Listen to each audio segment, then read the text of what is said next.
নমস্কার, আপনারা দেখছেন সাহিত্য এক্সপ্রেস। সাহিত্য এক্সপ্রেস এক্সপ্রেস নিউজের সাহিত্য বিষয়ক আলোচনার অনুষ্ঠান প্রতি বৃহস্পতিবার দুপুর 2টোয়।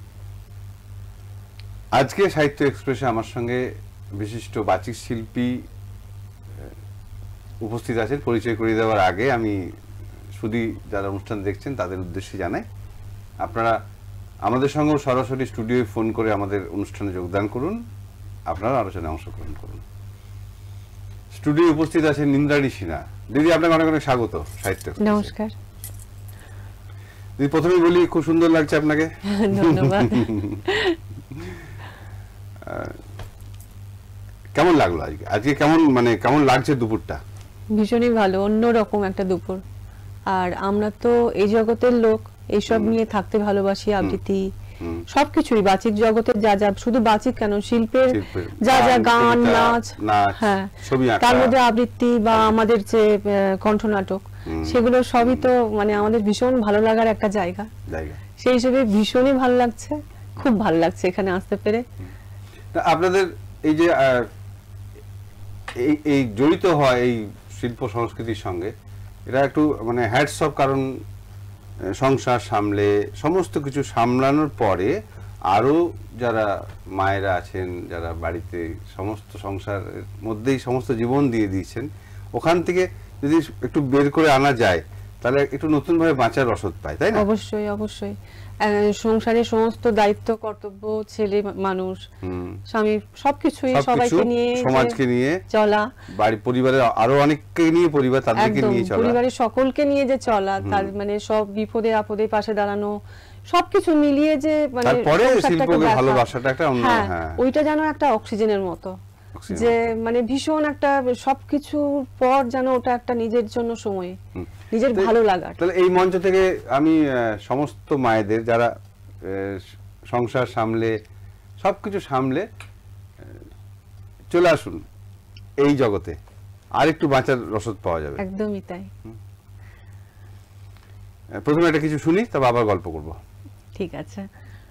আমি প্রথমে যেটা আমার উপস্থাপনা, সেটা হচ্ছে কবি আরণ্যক বসুর থাকবে মনে। এটা খুব সম্ভব মনে থাকবে পরে, হ্যাঁ, দ্বিতীয় পার্ট এটা। সেই সময় ওই কবিতা বইটিতে আরণ্যক বসুর বেশ কয়েকটি ভালো কবিতা আছে, তার মধ্যে থাকবে মনে থাকবে প্রথম, আর দ্বিতীয় পার্ট হচ্ছে থাকবে মনে। এটা খুব সম্ভব ফিমেল ভার্সন, তো এটাকে ওই জন্য বেছে নিয়েছি। তো একবার আমি আপনার সঙ্গে মনে থাকবে করেছিলাম বানপুর উৎসবে, আমার মনে আছে, একসাথে মিলিয়ে করেছিলাম। ভীষণ ভালো, খুব ভালো লেগেছিল সকলের, আর কি, দর্শক শ্রোতাদের। থাকবে মনে, কবি আরণ্যক বসু। কবি তোমার পরের জন্মে এই মাটিতেই জন্ম নিও, আকাশ ছোঁয়া ধানের খেতে সমস্ত রং ছড়িয়ে দিও। আমি যখন পঞ্চদশী, তোমার তখন 16ই বোধ হয়। আমি যখন বন্য কুসুম, তুমি তখন কবিতাময়। ছাদের উপর মাদুর পাতা, আমার গলায় কান্ত কবি। দূরে কোথাও ট্রেন যাচ্ছে, প্রহর জোড়া শান্ত ছবি। আমি তখন বর্ষা ব্যাকুল, মেঘলা বাতাস, রায় কিশোরী। তোমার যখন উড়ন্ত চুল, আমার ফ্রকে সলমা জড়ি। চিলে কোঠায় কেউ থাকে না, পায়রাগুলোর ক্লান্ত প্রলাপ। দুটো ঠোঁটের প্রথম ছোঁয়া, আমি তখন ব্যগ্র গোলাপ। ভয়ে লজ্জায় বুক দুর, সেই শুরু সেই অশান্তিময়। তুমি ব্যস্ত কলেজ ক্রিকেট, আমি তখন স্তব্ধ সময়। সন্ন্যাসিনীর একই জ্বালা, পঞ্চস্বরের বর্ণচ্ছটায়, অন্তবিহীন হলুদ কুসুম, যা ইচ্ছে তাই গুজব রটায়। রটাক গুজব, নিন্দে করুক, দাঁড়িয়ে থাকে বিরল ভোরে। স্টেশন রোডের লাজু খাওয়ায়, কখন তোমার রুমাল ওড়ে। হওয়ার কথা ব্যাকুল বাতাস, হওয়ার কথা ব্রজের ধুলি। মাধুকরীর জন্যে যাওয়া সাঁঝ বিহানের শূন্য ঝুলি। পরের জন্মে প্রথম দেখায় লুটে নিয়েও ভাসিও তুকুল, তোমায় দেখব পাগল বাউল ভাঙা পথের ছিন্ন মুকুল। আবার যদি ইচ্ছে করো রাঙিয়ে দিও আঁচল আমার, সময় হবে মেঘ খানাবার, সময় হবে বৃষ্টি নামার। সময় রেখো হারিয়ে যাবার, সময় রেখো দূরের বাসে, সময় রেখো গ্র্যান্ড ট্রাঙ্ক রোড একটা সিটে তোমার পাশে। এ জন্মে যা বলা গেল না ও জন্মে তা ঠিক শুনবই, কোণে দেখা আলোর ছাদে কান পেতে রই, প্রাণ পেতে রই। এ জন্মে তো ফুটলো শিমুল, লাগলো আগুন বনে বনে, ফুলের পোশাক পরিও আমায়, পরের জন্মে থাকবে মনে মনে। কিছু কিছু কিছু কিছু মনের ইচ্ছা পূরণ হয় না, সবকিছু তো। আরণ্যক বসুর এমনই অনেকগুলি কবিতায় আছে যেখানে কবির প্রতীক্ষাতে থাকবেন তার প্রেমিকার জন্য। এই প্রেমের কবিতার বইটিতে এই এমন বিষয়বস্তু নিয়ে অনেকগুলো কবিতা আছে এবং বেশ ভালো কবি, বলিষ্ঠ কবিতা খুবই। আর সেই ছোট ছোট ইচ্ছেগুলো যেন ইচ্ছেগুলো তার সাথে যেন আমরা নিজেদের ইচ্ছেগুলোকেও রিলেট করতে পারি। অবশ্যই আমাদের মানে মনে হয় যে হ্যাঁ সত্যি এরকমটা যদি পেতাম, তবে তো কবিতা সার্থক রূপ হয়ে ওঠে যখন পাঠকের মধ্যে সাথে জুড়ে ফেলতে পারে সেইটাকে। খুবই ভালো লাগে, সেই কারণে আমার প্রিয় কবি। আপনারা দেখছেন সাহিত্য এক্সপ্রেস। আজ আমার সঙ্গে বাচিক শিল্পী ইন্দ্রাণী সিনহা। ইন্দ্রাণীদি শুধু যে আবৃত্তি শিল্পী তা নয়, শ্রুতি নাটকেরও সঙ্গে তার নিবিড় যোগ। ভারতবর্ষের বাইরে বিদেশেও, বিশেষ করে বাংলাদেশেও খুব প্রশংসার সঙ্গে ইন্দ্রাণীদি পারফরমেন্স তার শ্রুতি নাটকের টিম নিয়ে দর্শকের মনে জায়গা করে নিয়েছেন। আমরা সেই গল্প শুনবো। বাংলাদেশে গল্পটা শুনি একটু, তারপর কবিতায় আবার যাব।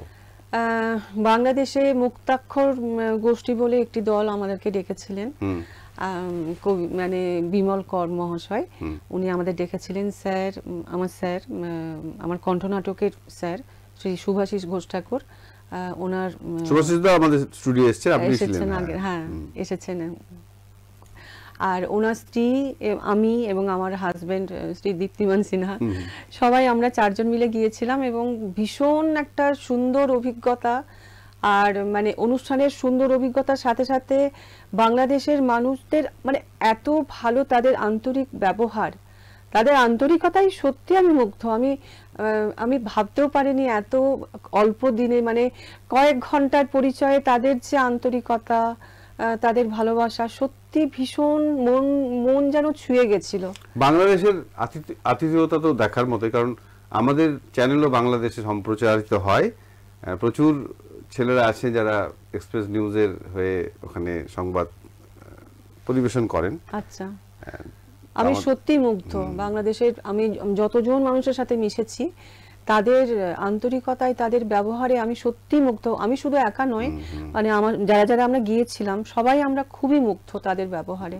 ভীষণই আন্তরিক ব্যবহার, ভীষণ সুন্দর একটা অভিজ্ঞতা। অনুষ্ঠানের অভিজ্ঞতাও খুব সুন্দর, একদম খোলা মঞ্চতে আমরা অনুষ্ঠান করেছিলাম। ভীষণ ভালো সেই অভিজ্ঞতা। একটা দেশ, একটা আলাদা রাষ্ট্র যখন ওখানে পৌঁছালেন, ওটা তো ভারতবর্ষ নয়, সময়টাও অনেকটা পিছিয়ে থাকে আমাদের থেকে। মানে আমি বলছি ঘড়ির 8 ঘন্টা, সবকিছুই কিন্তু একটা জিনিসে খুব মিল, যেটা হচ্ছে আমরা বাংলায় কথা বলি।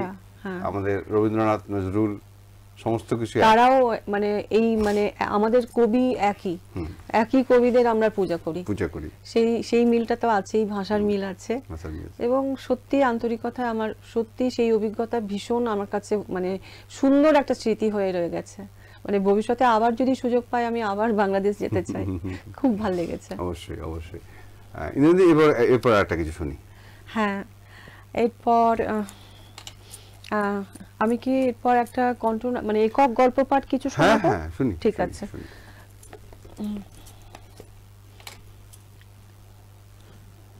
আমার আজকে মানে আমি এভাবেই বেছেছি প্রেম, এবং প্রেমে যেটা অঙ্গাঙ্গী ভাবে জড়িত সেটা হচ্ছে বিষাদ, দুঃখ, বিষাদ। মানে যে প্রেমে বিষাদ নেই, মানে এমন প্রেম তো হয় না। প্রেম আর বিষাদ যেন অঙ্গাঙ্গি ভাবে জড়িত। আমার পরবর্তী নিবেদন, যখনই চেয়েছি সরে যেতে, আমার স্যার উনি নিজে লেখেনও, ওনার লেখাই আমরা পাঠ করে থাকি সব জায়গাতে, ওনার বই আমরা ফলো করি। তো ওনারই লেখা, শ্রী শুভাশিস ঘোষ ঠাকুর রচিত এবং নির্দেশিত যখনই চেয়েছি সরে যেতে। নক্ষত্র খচিত ভরা কালো আকাশের ক্যানভাসে পুরুষ মানুষকে কি আমার মতো সব নারীরই যেন কেমন অচেনা আর রহস্যময় লাগে। জানি ও হয়তো এখন শক্ত মনে এক কঠিন সিদ্ধান্তকেই গুছিয়ে নিচ্ছে। রিভুদাকে চিনি সেই কফি হাউসের দিনগুলো থেকে, কখনো শিশুর মতো উদ্দাম, কখনো গভীরে ডুব, যেন যেখানে ও আছে আসলে সেখানে নয়, পৌঁছে গেছে ছোট্ট গণ্ডিটা পেরিয়ে অন্য অজানা কোনোখানে। রিভুদাকে চিনি, ওর আঙুলগুলোকে বড় আপন করে চিনি, ওর থুতনির ভাঁজ আর ওর ভীষণ বাউন্ডুলে স্বভাব আর ওর ওই মনুদাসী ভাষাময় দু চোখ আর ওই দুটো হাত, যে হাত পাথর কুঁদে মূর্তিদের জীবন্ত করে তোলে। রিভুদা, শিল্পী রিভুদা, ওই যে দূরে দাঁড়িয়ে তাকিয়ে আছে যেন আমার দিকেই, কিন্তু জানি হয়তো আমায় দেখছে না, দেখছে ক্ষীণ চাঁদের আলোয় ধরা আমার শরীরী বিভঙ্গকে। আমি হয়তো এই সময়ে ওর কাছে আসলে কোনো এক নতুন স্কাল্পচারের কতগুলো আউটলাইনেরই সমষ্টি। নিজেকে বিচারে মাঝে মাঝে যেন নিজের মূল্যই আমার কাছে কেমন হীন হয়ে যায়। আমি কি স্বয়ং সম্পূর্ণ নই, শুধুই কিছু সৃষ্টির উৎস উদ্দীপনা? তাই এই সিদ্ধান্ত, ওকে ছেড়ে তবে সরেই চাই দূরে। মনস্থির করতে পারিনি কখনো, কিন্তু এবার হয়তো সময় হয়েছে আমার নিজেকে জানার, নিজেকে খোঁজার, নিজের নিজস্বতাকে, স্বাতন্ত্র্যকে, পরিপূর্ণতাকেই উপলব্ধি করার। রিভুদা ফিরছে, হেঁটে আসছে আমার দিকেই, পেছনে রাতের উজ্জ্বল কালো আকাশ, যেন সিলুয়েটে আঁকা এক ছবি। রিভুদা, যে রিভুদার প্রতিটা রংকূপ আমি চিনি, অথচ সৃষ্টি সত্তার নিরিখে যে আমার কাছে যেন পুরোটা অচেনা। রিভুদা কতটা আমার আর কতটা ওর আপন সৃষ্টির। রিভুদা এসে বসলো এত কাছে যে আমি ওর পুরুষালী চেনা গন্ধটাও নিজের করে পাচ্ছি। এক দৃষ্টি চেয়ে আছে আমার দিকে, দৃষ্টি স্থির, চুপ। আমিও জানি সম্পর্কটা হয়তো আর টিকবে না। শেষের মুহূর্তটা কি তবে আজই? ওই কি বলবে কিছু, নাকি আমাকেই বলতে হবে শেষ কথাটুকু ওর চোখেতে চোখ রেখে? কেমন একটা অদ্ভুত বাতাস দিচ্ছে, বাতাসে মিশে কি এক অচেনা বিষাদের সুর। রিভুদা এমন ভাবে চেয়ে আছে যেন নিরীক্ষণ করছে কিছু আমার মুখের বাঁকে, আমার চোখেতেও। এমন সময়ে নীরবতা ভেঙে কিছু উচ্চারণ, জানি মাঝে মাঝে ভীষণ কঠিন। নীরবতা ভাঙল রিভুদাই। আজ একটা সত্যিকে বড় সত্যি করে বুঝতে পারলাম। আমি চুপ। রিভুদা অন্যদিকে মুখ ঘোরাতে বুঝলাম অস্পষ্ট জ্যোৎস্নায় ভেঙে চুরে যাচ্ছে ওর মুখের কাঠামো। বলল, সৃষ্টি এক উন্মাদনা, উদ্দীপনা, কিন্তু সেই মনটাকেও ধরে রাখতে আসলে লাগে একটা কিছু। আমি চোখ নামালাম। কি সেই কিছু? যদি বলি আমার সেই কিছুটাই তুমি, তুমি, তুমি। ঈশা যা কিছু হয়ে যাক, সহস্র বিবাদ, মন কষাকষি, তুমুল বিভেদ, তবু তুমি, শুধু তুমি থেকো এভাবেই। আমি ছেড়ে যেও না কোথাও। আমি যে তবে আমার সৃষ্টি মরে যাবে, আমি নিরাশ্রয় নিঃস্ব হয়ে যাব। ঈশা, এই মানুষটার থেকে আমি একটু আগে বিচ্ছিন্ন হতে চেয়েছিলাম, নিজের স্বাতন্ত্র্য খুঁজতে সরে যাবার সিদ্ধান্ত নিয়েছিলাম। মানুষটা এখন আমার বুকের মধ্যে মুখ গুঁজে সর্বস্ব উজাড় করে শিশুর মতো কাঁদছে। এই কি তবে সত্যিকারের প্রেম, যা কখনো মা হয়ে কখনো সঙ্গিনী এক অগাধ বন্ধন ছিঁড়ে বেরোতে দেয় না কিছুতেই। দুটো হাত আমার সস্নেহে আরো কাছে দৃঢ় বন্ধনে টেনে নিল ওর এলোমেলো শরীরটাকে, বুকের গহনে গভীরে এক অপূর্ত মায়ায়। চাঁদটা কি হঠাৎই উঠল, সারাটা আকাশ জোড়া যেন এক জ্যোৎস্নার সমারোহ। একই চাঁদ যেন আমার মনের আকাশেও। বাহ, ভীষণ সুন্দর। তো প্রেমের পরে যদি মিলন হয় সেই প্রেমটার অনেক গভীরতা গভীরতা অনেক বেশি, বেশি। আর সেটাই হয়তো চাওয়া বা সেটাই কাম্য। সেটাই কাম্য, সেটাই কাম্য। আবার পরিচয় করে দিই, আজকে সাহিত্য যারা পরে টেলিভিশন খুলেছেন, আজকে সাহিত্য এক্সপ্রেসে আমার সঙ্গে বিশিষ্ট বাচিক শিল্পী ইন্দ্রাণী সিনহা। ইন্দ্রাণী, ছোট ছোট থেকে কবিতা বলার ইচ্ছা, মানে গান ফান শেখেননি, কবিতাই বলবো। অ্যাকচুয়ালি গান সেভাবে কখনো ইয়েও করিনি, চেষ্টা করিনি। গানের সেরকম গলা আছে বলে মনে হয়নি কখনো। কিন্তু ছোট থেকে কিন্তু আবৃত্তির প্রতি ঝোঁকটা আমার ছিল। মণিমেলাতে খেলতাম, সেই মণিমেলার অ্যানুয়াল ডেতে আবৃত্তি করতাম। নাচ ফাচ তো থাকতোই, তার সাথে সাথে আবৃত্তি অবশ্যই করতাম। তো ছোটবেলা থেকে আবৃত্তি শেখার একটা ইচ্ছে ছিল, সেভাবে মানে শেখা হয়ে ওঠেনি। নাচটাই তালিম নিয়েছি, প্রথাগত শিক্ষাটা হয়নি। সেটা হয়েছে মানে প্রথম আমি শুরু করেছি মানে 2012-এ প্রথম শুরু করেছি শেখার ব্যাপারটা। তো তারপর থেকে চলছে শেখার এই ইয়ে চলছে, এখনো শিখে যাচ্ছি। সবাই আমরা শিখি, হ্যাঁ, শেখার কোনো তো শেষ নেই। অবশ্যই। এবার কবিতা শুনবো তো? হ্যাঁ, কবিতা, এটাও একটা প্রেমেরই কবিতা। প্রেমের কবিতাই ভালো, কারণ প্রেম থাকলে পৃথিবী শান্ত থাকবে। একদমই, মন ভালো থাকবে, মন ভালো থাকবে। এবং প্রেমের যে অর্থ যে শুধু তো নরনারীর প্রেম বলে নয়, না, সব বিষয়ের প্রেম, পশুর প্রেম, সন্তান এবং মায়ের প্রেম, মায়ের সন্তানের প্রেম, সবকিছুই প্রেম যদি হয় এবং সবার মধ্যে যদি প্রেমের উন্মেষ ঘটে, তাহলে পৃথিবী অনেক সুন্দর হয়, অনেক সুন্দর হবে, অনেক সুন্দর হয়। এরপরের কবিতা সম্পর্কের সামিয়ানা, কিশোর মজুমদার কবি। সব গল্পের শেষ থাকে না, যেমনটা নেই তোর আর আমার সম্পর্কের। শীত পেরিয়ে কোকিল যেমন আগ বাড়িয়ে টেনে আনতে চাই বসন্তের সামিয়ানাটাকে, তেমনি তোর আমার সম্পর্কের কত কথা, তোর আমার সম্পর্কের কত কথা কলকাকলিতে আগ বাড়িয়ে কিছু একটা করে ফেলতে চাই। না না, তুই যা ভাবছিস তা নয়, তোর এই বিষয়টা আমার খুব ভালো লাগে। আরে ওই যে ন্যাকা ন্যাকার বদলে সরাসরি বলে ফেলতে পারিস মুখ ফুটে। তুই বর্ষা বিকেলের ঢেউ, তুই ভোরের শিশির ভেজা গোলাপ, আমার বৃষ্টি মেঘের ছাতা। এইসব যেন তুই কৈশোরেই পাস করে গেছিস।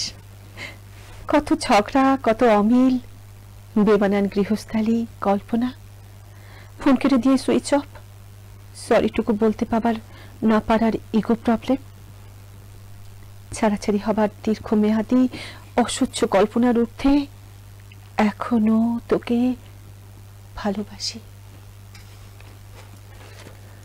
প্রতিষ্ঠিত ক্যারিয়ার, হ্যান্ডসাম ছেলে, বেশ মানানসই জুটি হবে আমাদের। এই মন কেন বারবার তোর জন্যই অপেক্ষা করে থাকে জানিস? তোকে ভালোবাসি বলে, তোকে ভালোবাসি বলেই এখনো বসন্ত বর্ষা দুটোই ভালো লাগে।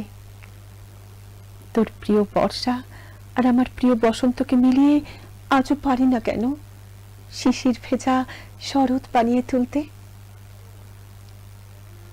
এত অমিল, এত ব্যবধান দুটি মনের, তবু তোকে তোকে কেন ভালোবাসি এখনো জানিস? তুই তুই আর আমি আমি বলে আমরা আজও পারি নাকি বিপরীত দুটি তীরে মাঝে বয়ে চলা নদীর মতো জীবনকে ভাটির স্রোতে ভাসিয়ে দিতে? পারি না বল?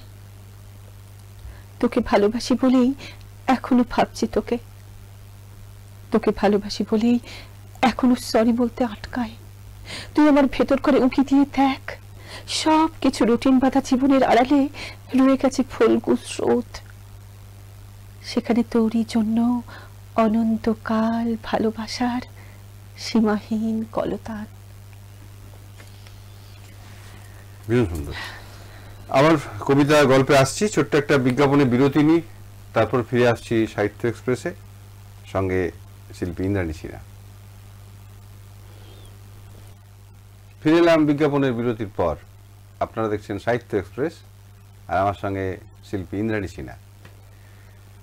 ইন্দ্রাণী, তারপর শ্রুতি নাটকের প্রতি আপনার আকর্ষণ কি করে হলো? হ্যাঁ, কবিতা বলতে বলতে অ্যাকচুয়ালি এটা হঠাৎই হয়েছে, ভীষণ হঠাৎ ভাবে হয়েছে। মানে একজন আমায় এসে হঠাৎ বললো, আমার মানে বান্ধবী একজন, সে বলল যে স্যার শুভাশিস বোস ঠাকুর দুর্গাপুরে কণ্ঠনাটকের ক্লাস শুরু করেছে, তুই কি শিখবি?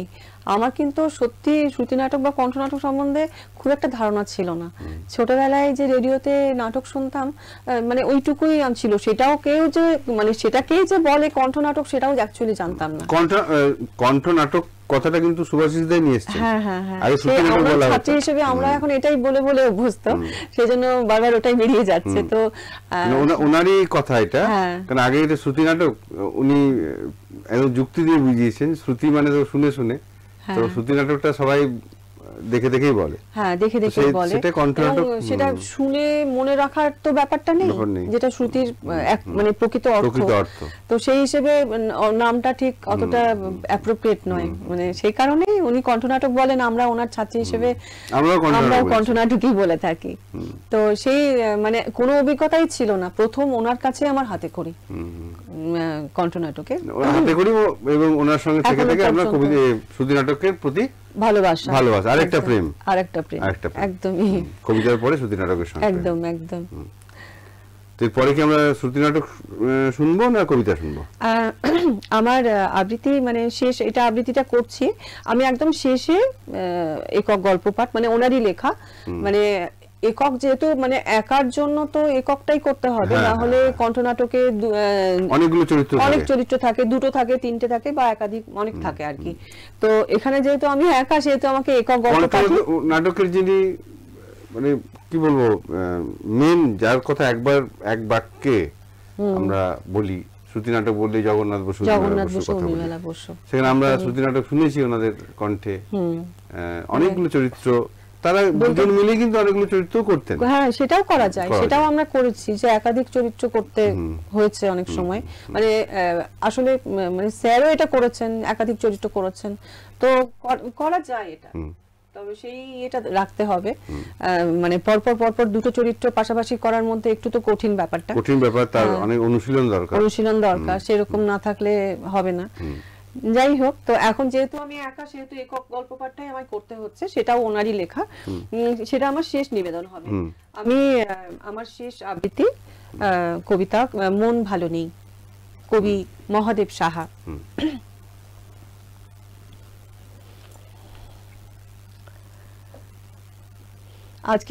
আজকের দিনে আমাদের মানে এই যে এখন অতটা না হলেও কিছু মাস আগেও যে আমাদের অবস্থাটা ছিল, ঘরের মধ্যে বসে থাকা, একদমই অভিজ্ঞতা, হ্যাঁ একদমই বেরোতে পারছি না, রকম ভাবে গৃহবন্দী অবস্থা, মানুষের সঙ্গে দেখা করতে পারছি না, মানুষকে স্পর্শ করতে পারছি না, কোনো যে অনুষ্ঠানগুলো আমাদের এত পছন্দের, এত প্রিয়, সেই অনুষ্ঠান আমাদের বন্ধ হয়ে আছে, লোকজনের সঙ্গে মেলামেশা নেই, যোগাযোগ নেই, সেই যে পরিস্থিতি, সেই পরিস্থিতিটাকেও এখানে কিন্তু সেই ব্যাপারটাকেও মানে আমরা এই কবিতার মাধ্যমে আমরা রিলেট করতে পারবো। অবশ্যই প্রেমের এবং বিষাদ, প্রেমে বিষাদ তো থাকবেই। মন ভালো নেই, বিষাদ ছুঁয়েছে আজ, মন ভালো নেই, মন ভালো নেই। ফাঁকা রাস্তা, শূন্য বারান্দা, সারা দিন ডাকি, সারা নেই, একবার ফিরেও চায় না কেউ, পথ ভুল করে চলে যায়, এদিকে আসে না। আমি কি সহস্র বর্ষ এভাবে তাকিয়ে থাকবো শূন্যতার দিকে? এই শূন্য ঘরে এই নির্বাসন আর কত কাল? আজ দুঃখ ছুঁয়েছে ঘর বাড়ি, উদ্যানে উঠেছে ক্যাকটাস, কেউ নেই, কড়া নাড়ার মতো কেউ নেই, শুধু শূন্যতার এই দীর্ঘশ্বাস, এই দীর্ঘ পদধ্বনি। টেলিফোন ঘোরাতে ঘোরাতে আমি ক্লান্ত, ডাকতে ডাকতে এক শেষ। কেউ ডাক শোনে না, কেউ ফিরেও তাকায় না। এই হিম ঘরে ভাঙা চেয়ারে একা বসে আছি। এ কি শাস্তি তুমি আমাকে দিচ্ছ ঈশ্বর? এভাবে দগ্ধ হওয়ার নাম কি বেঁচে থাকা? তবু মানুষ বেঁচে থাকতে চায়, আমিও বেঁচে থাকতে চাই। আমি ভালোবাসতে চাই, পাগলের মতো ভালোবাসতে চাই। এই কি আমার অপরাধ? আজ বিষাদ ছুঁয়েছে বুক, মন ভালো নেই, মন ভালো নেই। তোমার আসার কথা ছিল, তোমার যাওয়ার কথা ছিল। আসা যাওয়ার পথের ধারে ফুল ফোটানোর কথা ছিল। সেসব কিছুই হলো না, কিছুই হলো না। আমার ভেতরে শুধু 1 কোটি বছর ধরে অশ্রুপাত, শুধু হাহাকার, শুধু শূন্যতা, শূন্যতা। তোমার শূন্য পথের দিকে তাকাতে তাকাতে 2 চোখ অন্ধ হয়ে গেল। সব নদীপথ বন্ধ হলো, তোমার সময় হলো না। আজ সারাদিন বিষাদ পর্ব, সারাদিন তুষারপাত। মন ভালো নেই, মন ভালো নেই। মানে এই সময়ের জন্য ভীষণ রকমের অ্যাপ্রোপ্রিয়েট এই সময়ের জন্য। এই কবিতাটা কি এখন লেখা হয়েছে না আগের কবিতা? না, আগের কবিতা না, এটা কিন্তু এই সময় এখনো মনে হয় যেন আজকের দিনের কবিতা। তেমন আমি যতদূর জানি যে লেখাটা কিন্তু মানে এখনই, মানে এই সময়কার এই পরিস্থিতিতেই লেখা। এরপরে আমার যেটা বললাম, আমি স্যার শ্রী শুভাশিস ঘোষ ঠাকুরের, এটা কিন্তু প্রেমের নয়, ঠিক আছে? এটা একটু অন্য ধরনের। এখানে মহিলাদের একা জীবনে চলতে গেলে, পথ চলতে যে যে অসুবিধার সম্মুখীন হতে হয়, কত ধরনের অবস্থার মধ্যে তারা পড়তে পারে, সেই প্রেক্ষাপটে লেখা একটি গল্প বা একক গল্প পাঠ, যেটা আমি করব এখন। তার আগে একটু শুনি যে কলকাতায় যে সমস্ত সভাঘরে আপনারা শ্রুতি নাটকের অনুষ্ঠান করেছেন, সেখানে দর্শক কেমন ভাবে? হ্যাঁ, ভীষণই, মানে আমরা যতবার অনুষ্ঠান করেছি, সংলাপ আমাদের ইয়ের নাম, স্যারের যে আমাদের গ্রুপের নাম হচ্ছে সংলাপ। সংলাপের অনুষ্ঠান মানে কলকাতার মানুষজন তো বিশেষ করে জানে, এখানে হয়তো অতটা এখনো পরিচিত হয়ে উঠতে পারেনি নামটা, কিন্তু কলকাতায় বিশেষ তো সংলাপের আমরা অনেক পরিচিত, সবাই এখন পরিচিত। মানে দুর্গাপুর বিশেষ করে সংলাপের অনুষ্ঠান খুব বেশি দেখেনি, সেই পরবর্তীকালে অবশ্যই হবে, কিন্তু সেই কলকাতা হওয়ার কথা ছিল, কোভিডের জন্য বন্ধ হয়ে গেল। ওটা পুরোপুরি সব ঠিকঠাক হয়ে যাওয়ার পর বন্ধ হয়ে গেল। যাই হোক, এটা হবে অনুষ্ঠান। তো কলকাতায় কিন্তু সংলাপ নামটা খুবই পরিচিত, এবং সংলাপের অনুষ্ঠান শুনলেই কিন্তু মানে দর্শকের আসন পুরো ভর্তি থাকে, একদম উৎসাহ থাকে শোনার, যে একটু বিশেষ কিছু, একটু ভালো কিছু শুনতে পাবো। তো অনুষ্ঠান তো খুবই ভালো হয়, ভীষণই ভালো হয়। একদম সদ্য একটা অনুষ্ঠান হয়ে গেল সংলাপের, 8-9 2 দিন ব্যাপী অনুষ্ঠানটা হলো। কোথায় হলো ওটা? ওটা হয়েছে অবনীন্দ্র সভাঘর। এর আগে হয়েছে জীবনানন্দে, হয়েছে বাংলা একাডেমিতে হয়েছে অনুষ্ঠান, আমাদের হতে থাকে, শিশির মঞ্চেও হয়েছে। শিশির মঞ্চে আবার হয়তো পরবর্তীকালে হবার কথা হচ্ছে।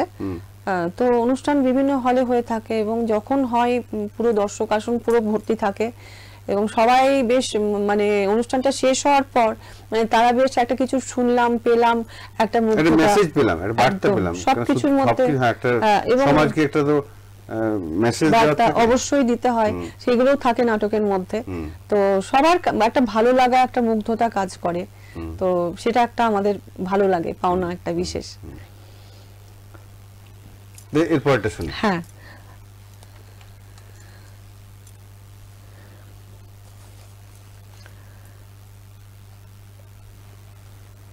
শ্রী সুভাষিস ঘোষ ঠাকুর রচিত ও ওনারই নির্দেশনা সিঙ্গা বোরার ডাকবাংলো। সিঙ্গা বোরা নামটা বেশ মনকে টেনেছিল। সিঙ্গাপুরের পাহাড়ি টিলার উপরেই কাঠের একটা ছোট্ট বাংলো, ভীষণই শুনশান নির্জন, ঠিক যেমনটি চেয়েছিলাম। কারেন্ট এখনো আসেনি এখানে। সন্ধে হলেই কয়েকটা লণ্ঠন জ্বালিয়ে রেখে যায় রামরতন। রামরতন এ বাংলোর কেয়ারটেকার কাম চৌকিদার, এখানেই থাকে বাংলোরই একদিকে। লোকটাকে আমার পছন্দ হয়নি এসে থেকেই। পাহাড়ি লোকেদের মতন সহজ সরল মোটেই নয়, বরং যেন কেমন অদ্ভুত চাউনি, অদ্ভুত হাবভাব। আমায় একা মেয়ে দেখে আমার সব কাজই তাই করে দিচ্ছিল ওর বউ লক্ষ্মী। বেশ আলাপ হয়ে গিয়েছিল ওর সঙ্গে। আমি এখনো শাদী করিনি, আর মেয়ে হয়েছে এমন একা একা ঘুরে বেড়ায়, জেনে তো ভারী অবাক। ও কদিনের মধ্যেই মা হবে। ভারী কাজ করা বারণ, তবু সব কাজ একা হাতেই করে চলেছে ক্রমাগত। বেশ অনেকটা ফাঁকা জায়গা, মানুষজন কম, সরু সরু পাহাড়ি রাস্তা, হালকা শীত। বাংলোর গেট সহ পুরোটা চৌহদ্দিতে ভারী অদ্ভুত কিছু মূর্তি। ঠিক মূর্তিও নয়, হয়তো পাহাড়িয়া ওদেরই কোনো দেবদেবীর টোটেম। কারণ জিজ্ঞেস করে জানলাম ওগুলো সিঙ্গাপুরার মাঙ্গলিক চিহ্ন। এই জাগ্রত দেবতাই নাকি যে কোনো অশুভ ঘটনা থেকে এই বাংলোকে রক্ষা করে। রোজ কেন তারা পুজো করে জিজ্ঞাসা করায় জানতে পারলাম এক আশ্চর্য ঘটনা। এই বাংলায় ঘুরতে আসা কিছু মানুষ নাকি খুব অদ্ভুত ভাবে নিখোঁজ হয়েছে। কিছুদিন পর পাহাড়ের আনাচে কানাচেই খুঁজে পাওয়া গেছে তাদের লাশ। জন্তু জানোয়ারে যেন ঘুপলে খেয়েছে। বুঝলাম এ কারণেই তবে এমন নির্জন পড়ে আছে বাংলোটা। কারেন্ট আসেনি, লোকজনের আসা যাওয়া এত কম। এই জায়গাটা আর বাংলোটার খোঁজ দিয়েছিল সুরজিৎ। ও কাছাকাছির পাহাড়ি রাস্তাঘাট তৈরির প্ল্যানিং এর কাজের সাথে যুক্ত। ওকে ফোনে এসব ঘটনার কথা জানাতে ও বলল, নিশ্চিন্তে থাকুন, যারা নিখোঁজ হয়েছে তারা সবাই পুরুষ ছিল, কোনো মেয়ের সাথে এসব ঘটনা ঘটেনি কখনো। ওই শোনালো আরেকটা আশ্চর্য কাহিনী। বলল এই অঞ্চলে নাকি আরেকটা এমনই গল্প চালু আছে। দ্বিতীয় বিশ্বযুদ্ধে শত্রুদের হাত থেকে কিছু মেয়েদের বাঁচাতে গিয়ে নাকি মারা গিয়েছিলেন একজন ঘোড়সওয়ার ইংরেজ সৈনিক। আজ ওই পাহাড়ের বুকে কোনো মেয়ে বিপদে পড়লে নাকি তিনি এসেই তাকে রক্ষা করেন। সবই গাঁজাখুরির গল্প বলে উড়িয়ে দিয়েও শেষে বললেন, বাংলোর চৌহদ্দি থেকে সন্ধ্যের পর বেশি না বেরোলেই তো হলো। কথাটা শুনে রামরতন বলল, ঝর্ণার দিকটাই নাকি যাওয়াই যায়, মেয়েদের সাথে তো কখনো কিছু ঘটেনি। ওই দিকটায় এই শুক্লপক্ষের সন্ধ্যের পর রোজ হলুদ চাঁদ ওঠে। পাহাড়ের মাথাগুলো সে চাঁদের আলোয় নাকি অদ্ভুত মায়াবী হয়ে দেখা যায়। রামরতনের বউ আর চলে গেল নিচের গ্রামে বাচ্চা হতে। কার সাথে আর সময় কাটবে, তাই ঠিক করলাম আজ সন্ধ্যের পর একটু ঘুরেই আসবো। জায়গাটা তো আর খুব বেশি দূরে নয়। রোদ পড়তেই বেরোলাম। পাহাড়ি জায়গায় সূর্য ডুবতেই ঝুপ করে নেমে পড়ে অন্ধকার। আকাশ ভর্তি তারা, পাহাড়ের মাথায় চাঁদটা যেন লাফিয়ে উঠে এলো হঠাৎই। সত্যি অপূর্ব। পূর্ণিমা হয়তো কাছেই কোনোদিন। চারিদিক জ্যোৎস্নায় বেশ স্পষ্ট। চাঁদের আলু পড়া ঝর্ণার জলটাও যেন তরল রূপ। যেন প্রাণীহীন এক নিঃসীম একাকিত্বে যেন মুগ্ধ হয়ে পড়েছিলাম আপন খেয়ালেই। এমন সময় হঠাৎই দূর থেকে কার যেন একটা ডাক। দূর থেকে লণ্ঠনের ক্ষীণ আলোটা যেন এদিকে এগিয়ে আসছে। রামরতন। সাড়া দিলাম। এসে পৌঁছতেই বুঝলাম যথারীতি নেশায় চুর। এক হাতে টাঙে, অন্য হাতে জ্বলন্ত হ্যারিকেন। মুখে দেশি মদের ঝাঁঝালো গন্ধ কি এক লালসার চোখে যেন মেপে নিচ্ছে আমাকে সাপদের মতো। ফেরার পথে পা বাড়াতেই টানিটা নিয়ে পথ আড়াল করে দাঁড়ালো। বুড়ো জন্তুর মতোই ওর গলার স্বর, এটাই সেই জায়গা, এই ঝর্ণার দাঁড় দিয়ে এই কাজের দিকেই গড়িয়ে পড়েছিল ওই বডিগুলো। পাশের খাতটার দিকে তাকাতেই বুকটা ছ্যাত করে উঠল। হঠাৎ উন্মত্তের মতো হেসে উঠল রামরতন। তুমিও তো নেই, তোকে মেরে কেরোসিন জেলে যদি পুড়িয়ে দিই জন্মটাকে। আয় কাছে আয় আয়। ওর দু চোখে তখন ক্ষুধার্ত কোনো জানোয়ারের মতোই ললু পাগুন। আমি বাধা দিতে গিয়েও বুঝলাম অসম্ভব। পাশবিক জোর এখন লোকটার গায়ে। এক ধাক্কায় ঠেলে আমায় ফেলে দিল মাটিতে। আমার শরীরে ওর হিংস্র হাত শরীরের সমস্ত জোর দিয়ে ঠেলে ওকে সরিয়ে ফেলে দিতে লন্ঠনের ঢাকটা খুলে তেল ছড়িয়ে দিল আমার পুরোটা গায়ে। আর তারপর আগুনটা দিয়ে আমি দেখবে জ্ঞান হারিয়ে পাশে পড়ে থাকা টালিটা তুলে বসিয়ে দিলাম ওর কাঁধে। যন্ত্রণার তীব্র চিৎকার, রক্ত বেরিয়ে নামছে ওর শরীর বেয়ে। আহত যন্ত্রের মতোই তো উন্মত্ত হয়ে ঝাঁপিয়ে পড়তে চাইলো আবার। আবার টালির কোপ বসানো বসিয়ে দিলে পাগলের মতোই আবার আবার। অনুজাকে বাঁচাতে সরে গেল খাদের দিকে। আমি তখন মরিয়া, পরের কোপটা ওর হাতে। ও ভারসাম্য হারিয়ে পিছলে গেল খাদের গড়ানে। স্পষ্ট দেখলাম ওর ক্ষত বিক্ষত দেহটা পাথরের ধাক্কা খেতে খেতে ঘুরে নেমে যাচ্ছে খাদের নিচের দিকে। কিভাবে বাংলোয় ফিরেছিলাম জানি না। বাংলোর বারান্দাতেই বসেছিলাম, দু চোখে যেন এক বিভীষিকা। খাত পেয়ে হামাগুড়িতে উঠে আবার ফিরে আসবে না তো প্রতিহিংসান্বিত জান্তব লোকটা, শিউরে উঠছিলাম বারবার। খবরটা রটে গেল পরের দিন সকালেই। সিঙ্গাবোরার পাহাড়ি খাদে আবার এক রহস্য মৃত্যু। বডিটা পড়ে আছে খাদে, সেই একই জায়গায়, ক্ষত বিক্ষত, এবং সেই একই। হ্যাঁ, এবারেও ঘটনাটা সেই এক পুরুষের মৃতদেহ। ভীষণ সুন্দর। আর আপনার অভিনয় বা মডুলেশন ভীষণ ভালো লাগলো এই জন্যই যে আপনিও ইচ্ছা করলে অনেকগুলো মানে চরিত্র করতেই পারেন একাই। ধন্যবাদ। বিশেষভাবে যখন ওনার গলাটি করছেন, গল্পের মধ্যে যখন চরিত্র কথা বলে তখন তার সেই চরিত্র অনুযায়ী কথা বলাটা গল্প একক গল্প পাঠে ভীষণ জরুরি। নাহলে দর্শক ঠিক মতন বুঝতেই পারবে না যে মানে বক্তব্যটা কার।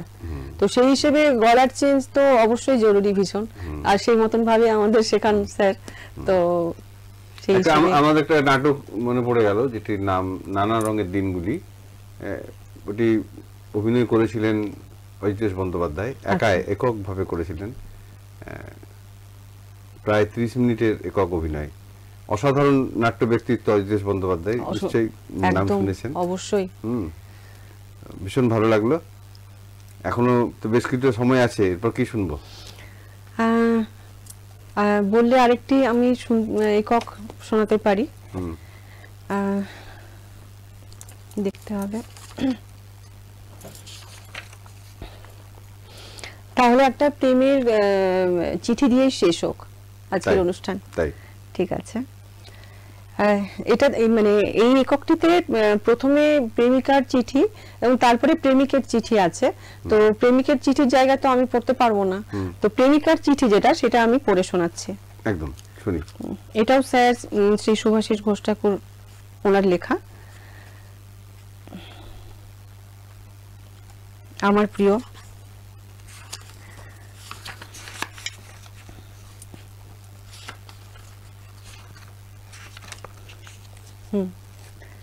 আজ বর্ষায় আধভেজা হৃদয়ে হাত রেখে, কাল সারা রাত বৃষ্টি পড়েছে খুব। আমি মাথার বালিশে মুখ গুঁজে শুয়েছিলাম রিভুদা। বড় মনে পড়ছিল সেই বিকেলটার কথা। বিকেলে তুমি এলে, তারপর বিকেল গড়িয়ে সন্ধে, তুমুল বৃষ্টি। ফিরে গিয়ে নাকি তোমার কত কাজ, সব লন্ডভন্ড, বেরোতেই পারলে না। এক টানা ছমছমিয়ে বৃষ্টি। রাস্তার জল ক্রমশ বাড়ছে। আমরা বসেছিলাম দোতলা রাস্তার দিকের বারান্দায়।